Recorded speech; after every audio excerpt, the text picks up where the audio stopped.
Отчет Исполнительного комитета Автономной области Ингушетии за 1924-25 год. Состав области. Состав Автономной области Ингушетии 4 района. Осиновский с 10 сельсоветами.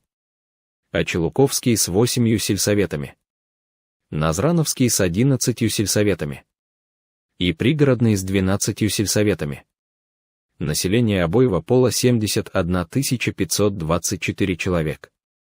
Мужчин 35 898 человек.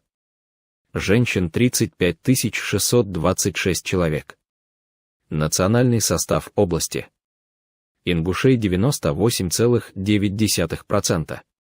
Прочих национальностей 1,1%. Статистика 1924 года, ровно 100 лет назад. Две важные детали. Первое. Из 41 сельсовета 10, то есть 24% населения приходится на Осиновский район. На один сельсовет приходится 1744 человек. Осиновский район имел 10 сельсоветов, то есть приблизительно 18 тысяч человек. В Ингушетии был 1% иных национальностей, даже если все они жили в Осиновском районе. Что, конечно же, не является правдой. Это всего 7 тысяч человек против общего числа, которое в большинстве было ингушским. Во время геноцида ингушей в 1992 году русские войска были введены во все населенные пункты Ингушетии, кроме Осиновска и Серноводска. Осиновск и Серноводск, два ингушских населенных пункта, отданы русскими чеченам.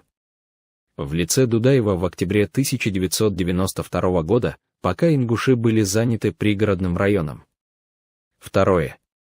На 1924 год количество ингушей 71 524 человека.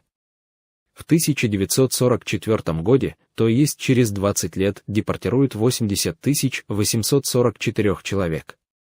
При естественном приросте 20% каждые 10 лет ингушей на момент высылки должно было быть 103 тысячи.